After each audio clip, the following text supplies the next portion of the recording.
நடிகர் விஜயா அவர் கொஞ்சமாவது சட்டங்களை விதிகளை படிங்க சார், படிச்சுட்டு வாங்க. நான் இந்த பிரச்சனை வந்ததுக்கு முதல் காரணமே திருச்சிக்கு பக்கத்தில் இருக்கின்ற திருச்செந்துறையில் பராந்தக சோழன் கட்டின ஹிந்து கோவில், சிவங்கோவில், சந்திரசேகர சுவாமி கோவில் பக் ப்ராப்பர்ட்டின்னு கிளைம் பண்ணாங்க. அதுக்கப்புறம்தான் நான் போராட்டம் பண்ணேன். அதை கிரண் ரிஜிஜு அவர்களும் சரி, மாண்புமிகு உள்துறை அமைச்சர் அமித்ஷா அவர்களும் அதை பார்லிமெண்ட்டில் பேசும்பொழுது குறிப்பிட்டிருக்கார். நான் கேட்குறேன், இந்த வக் சட்டத்தில் நம்ம கொண்டு வந்திருக்கிறதுல என்ன முஸ்லிம்களுக்கு எதிர் இருக்கு? அதை சொல்லுங்க. அவருக்கு அது புசியா பில்லியா யாரோ? ஓ அப்படியா, தெரியல நமக்கு, புசியா பில்லியா அவர் அவர்கிட்ட ஊடக நண்பர்கள் நீங்கள் தான், உங்களை நான் தேங்க் பண்ணணும். அவரை எக்ஸ்போஸ் பண்ணியிருக்கிறதே நீங்கள் தான். ஏதாவது ஒரு பாயிண்ட் சொல்லுங்க, ஏதாவது ஒரு பாயிண்ட் சொல்லுங்கிறீங்க. அவருக்கு ஒரு இழவும் புரியல. என்ன ஒரு பாயிண்டாவது சொல்லணும் இல்லை? அரசியல் கட்சி நடத்துகிறார். ஆனால் அரசியல் கட்சி நடத்துறவருக்கு பார்லிமெண்ட்டில் நிறைவேற்றப்பட்ட ஒரு சட்டத்தை பற்றி தெரியல.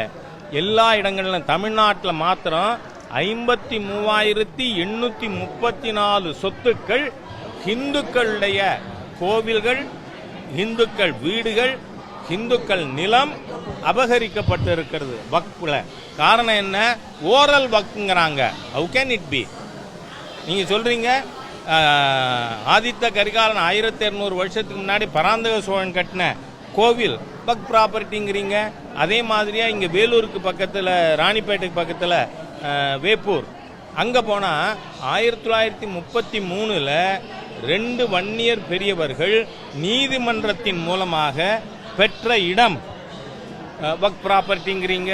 சரி, பழனிக்கு பக்கத்தில் இதெல்லாம் நான் நேராக போயிருக்கேன். பழனிக்கு பக்கத்தில் பாலசமுத்திரம் 96 ஏக்கரில் 1000 பட்டியல் சமுதாய மக்கள், முத்தரையர் சமுதாய மக்கள் குடியிருக்காங்க. அதை வக் ப்ராப்பர்ட்டின்னு சொல்லி அவங்கள வீட்டை காலி பண்ணுங்கிறீங்க. இதெல்லாம் இந்துக்களோட சொத்தை கொள்ளையடிக்கிறது இல்லையா? ஆனால் கொள்ளை அடிக்கிறவங்க எத்தனை பேர்? 100 பேர், ஒவாய்சி மாதிரி. இந்த 100 பேர் சேர்ந்து 12,40,000 ஏக்கரையும் ஆக்கிரமித்து அவர்கள் சுயநலத்துக்கு பயன்படுத்துகிறார்கள்.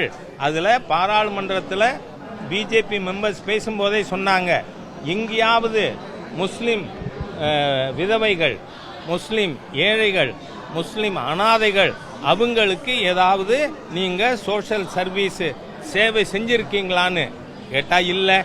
ஆகவே இந்த சட்டத்தை பற்றி தெரியாத அரசியல் தற்குறிகள் தான் இந்த சட்டத்தை எதுக்கும். அந்த தற்குறியில் என் ஊர் கண்டனூரை சேர்ந்த சிதம்பரமும் இருக்காருங்கிறது தான் ஒரு துரதிருஷ்டமான விஷயம்.